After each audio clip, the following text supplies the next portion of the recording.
Ada sebuah nama yang tercatat di daftar skuad Atletico Madrid, salah satu raksasa Spanyol. Tapi nama yang sama juga tercatat di 18 klub lain di 4 benua. 0 penampilan di klub raksasa itu. 0 penampilan di klub terakhirnya sebelum Persib setelah hanya bertahan 1 bulan.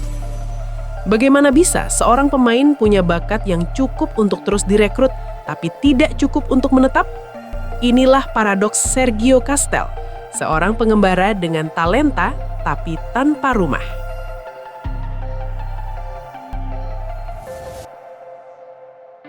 Untuk memahami teka-teki ini, kita harus kembali ke masa kecilnya, di mana ia bersekolah dengan seorang sahabat bernama Marcos Llorente. Ya, Llorente yang kini menjadi bintang Atletico Madrid dan timnas Spanyol. Kami teman baik, kata Castel, tapi setelah itu jalan kami terpisah. Perpisahan itu terjadi saat remaja. Llorente memilih Akademi Real Madrid, Castel memilih Atletico. Ironisnya, klub yang menjadi rumah bagi idolanya, Fernando Torres, justru menjadi tempat di mana ia tidak pernah sekalipun diberi kesempatan.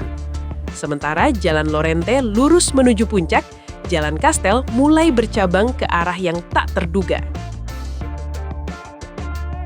Tapi ini bukan cerita kegagalan murni. Ini adalah siklus harapan yang menyakitkan. Ada momen di mana kompasnya seakan menemukan arah. 13 gol di San Sebastián de los Reyes membuatnya direkrut Atletico. 7 gol dalam 11 laga di Jamshedpur, klub afiliasi Atletico, menunjukkan ketajamannya. Di UD Ibiza, 10 golnya bahkan membawa klub itu promosi untuk pertama kalinya dalam sejarah, dan mereka memberinya kontrak permanen. Ia selalu membuktikan diri, tapi entah bagaimana, ia selalu harus pergi lagi. Dan di usia 31 tahun, siklus itu membawanya ke persimpangan paling menentukan, Persib Bandung. Ini bukan pilihan yang aman. Dia datang ke tim pemuncak klasemen yang sudah punya mesin gol. Dia sadar akan tekanannya. Klub besar, fans besar, katanya. Kau harus memenangkan setiap pertandingan. Ini bukan pelarian. Ini adalah pertaruhan terbesar dalam karirnya.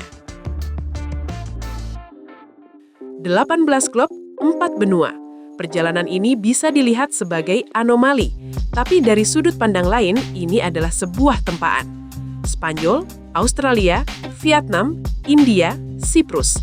Setiap perpindahan memaksanya untuk beradaptasi dengan cepat, membentuknya menjadi seorang penyintas. Mentalitas itu terlihat jelas saat ia bicara tentang persaingan di lini depan Persib. Kompetisi itu bagus, katanya. Itu bagus untuk semua orang, dan terutama untuk Persib. Bagi seorang penyintas, ancaman adalah motivasi.